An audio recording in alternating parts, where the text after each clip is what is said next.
শুধুমাত্র একজন মা শত কষ্ট, যন্ত্রণা, লাঞ্ছনা যাই বলেন না কেন, শুধুমাত্র সন্তানের হাসিমুখ থাকার জন্য, সন্তান সুস্থ থাকার জন্য, ভালো থাকার জন্য সব কিছু মেনে নিতে পারে। পৃথিবীতে দ্বিতীয় আর কেউই পারে না। মায়ের মতো আপন পৃথিবীতে কেউ নেই। এই কথাটা কিন্তু একদম বাস্তব। যখন আমি মা হয়েছি তখন থেকে এই মানে কথাগুলি বা এই দিকগুলি উপলব্ধি করতে পারি। সব মায়ের প্রতি রইল শ্রদ্ধা, ভালোবাসা। আসসালামু আলাইকুম, সবাই কেমন আছেন? আশা করি সবাই খুব ভালো আছেন। আলহামদুলিল্লাহ আমিও ভালো আছি। এই যে গাছগুলি দেখতে পাচ্ছেন না, এটা আমি নাম জানি না। এই গাছের নামটা যদি কেউ জেনে থাকেন অবশ্যই কমেন্ট করে জানাবেন।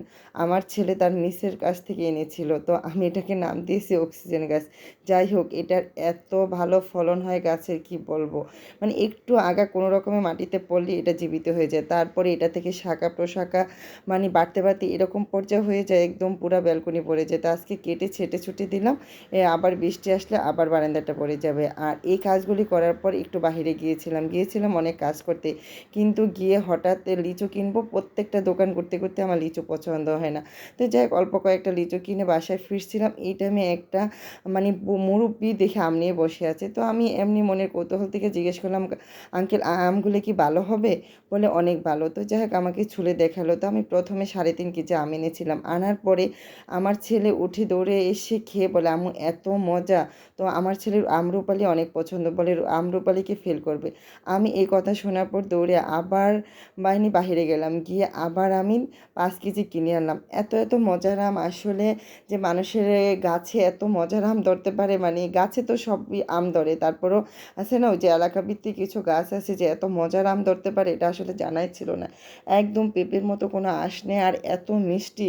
মানে এলাকার আম না এত বেশি মজা আমি কখনো পাইনি, আমগুলি এত বেশি মজা।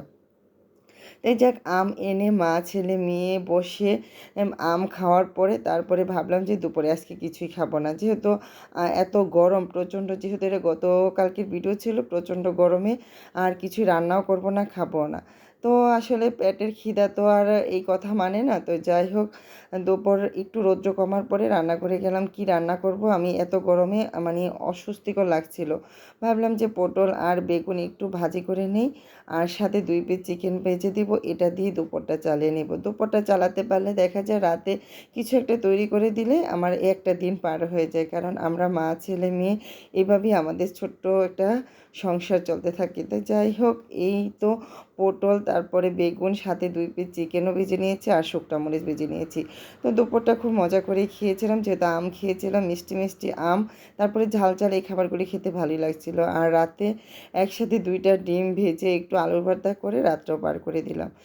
ভরপুর লিচুর সিজন। ওই যে গত বছর ভয় পেয়েছি লিচু খেয়ে, মেয়ে অসুস্থ হয়েছে, তারপর থেকে না এই বছর লিচু কিনতে কেমন জানি ভয় লাগে। তারপরে আবার বাজারে গিয়ে দেখি লিচুর কালার কেমন চেঞ্জ, লিচুগুলো মানে ডাট থেকে ঝরে পড়ছে, এরকম লিচু কি কিনতে ইচ্ছে করে বলেন?